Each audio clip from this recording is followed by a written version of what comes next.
Hello everyone and welcome to my class to continue with the second chapter of class 8th history, that is from trade to territory. In the previous video I have discussed about Battle of Plassey and Battle of Buxar, how the Bengal region was captured by the East India Company and under what circumstances they decided to rule this territory. Right now in this video I'll be explaining about how the expansion of the East India Company, how they expanded their rule in India from Bengal to other parts of India. Now many times if you go through the facts, you'll find that East India Company never attacked on Indian territories. कभी भी उन्होंने Indian territories पे direct attack नहीं किया. उन्होंने हमेशा diplomacy या strategies के थ्रू या कोशिश की कि कुछ ना कुछ पॉलिसीज़ इस तरह से बनाई जाए जिससे कि वो अपना रूल को एक्सपैंड कर सकें. तो उन्होंने बैटल ऑफ बक्सर के बाद धीरे धीरे क्या जितने भी इंडियन टेरिटरीज थी उनके अंडर वहाँ पे रेजिडेंट्स अपॉइंट किए, एक ऑफिसर्स ऐसे अपॉइंट किए जो कि वहाँ का वर्क जो है ईस्ट इंडिया कंपनी का लुक आफ्टर कर सके. उन्होंने सब्सिडरी अलायंस इंट्रोड्यूस किया जिसमें कि इंडियन रूलर्स जो उस समय रूल कर रहे थे, जो छोटी छोटी रियासतों के रूलर थे, उन्हें हमेशा ये खतरा रहता था कि कहीं दूसरी रूलर्स उन पर अटैक ना करें. तो उन्होंने इसी चीज़ का फ़ायदा उठाया ईस्ट इंडिया कंपनी ने. उन्होंने इंडियन रूलर्स के सामने ये प्रस्ताव रखा कि वो ईस्ट इंडिया कंपनी के साथ अगर सब्सिडरी अलायंस साइन करते हैं जिसमें कि वो रूलर को कोई टेंशन लेने की ज़रूरत नहीं है कि उनके पास आर्मी नहीं है, उन्हें प्रोटेक्शन कैसे मिलेगा, तो ईस्ट इंडिया कंपनी उन्हें प्रोटेक्शन प्रोवाइड करेगी, उन्हें अपनी आर्मी से सपोर्ट करेगी, उन्हें दूसरे रूलर्स से जो खतरा है उससे बचाएगी. बदले में इंडियन रूलर्स को क्या करना होगा, एक ब्रिटिश ऑफिसर अपने राज दरबार में अपॉइंट करना होगा जिसे हम रेजिडेंट बोलते थे. ठीक है. और उसके और जो ब्रिटिश आर्मी है उनकी किंगडम में स्टेशन करनी होगी, रखनी पड़ेगी. ये ब्रिटिश आर्मी उन्हें खतरे के टाइम पे उन्हें बचाएगी. बदले में इस आर्मी का खर्चा जो है वो इंडियन रूलर उठाएगा.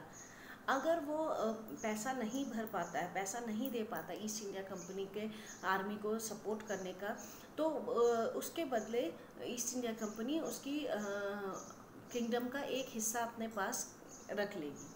तो इस तरह से उन्होंने अपने डिप्लोमेसी से, अपनी कूटनीति से इंडियन रूलर्स को इस झांसे में लिया.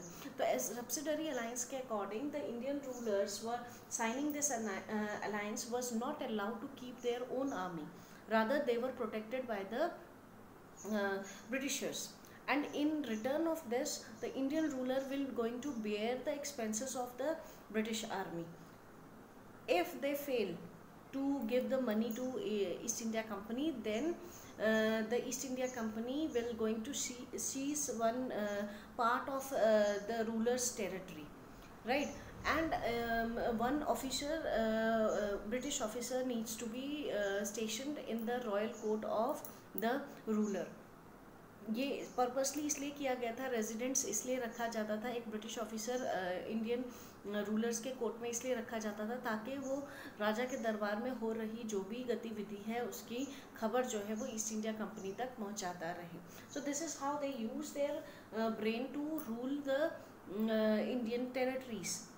जो भी राजा नहीं पे कर पाता था उसकी टेरिटरी वो कब्जे में कर लेते थे, वो ब्रिटिश एम्पायर में मिला लेते थे, ईस्ट इंडिया कंपनी की एम्पायर जो थी उसमें मिला लेते थे.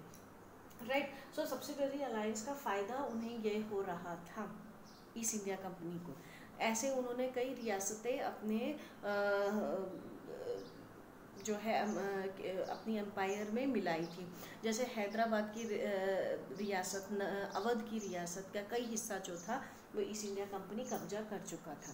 अब बात करते हैं, ऐसा नहीं था कि इंडियन रूलर्स उनके सपोर्ट, हर इंडियन रूलर्स ने इस चीज़ को एक्सेप्ट किया था. Taking the case of Mysore, Mysore में जो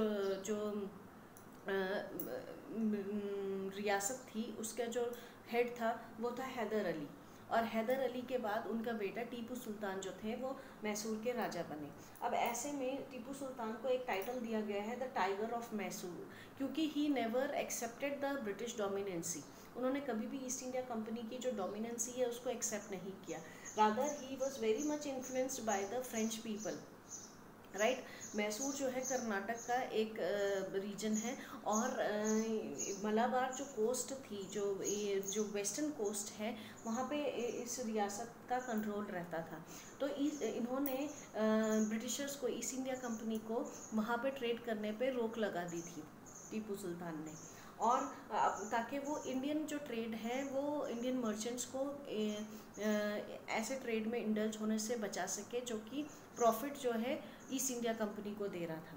तो इस बात से नाराज़ ईस्ट इंडिया कंपनी ने 4 बार बैटल्स लड़ी हैदर अली और टीपू सुल्तान के खिलाफ। ये लड़ाई 1767 और 1799 के बीच में ये 4 लड़ाइयाँ लड़ी गई।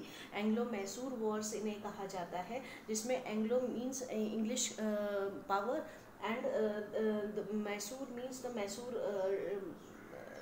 rulers. They fought against each other. It was only in the 4th war जब टीपू सुल्तान को मार दिया जाता है बैटल फील्ड में, लड़ाई के मैदान में ही टीपू सुल्तान की मृत्यु होती है।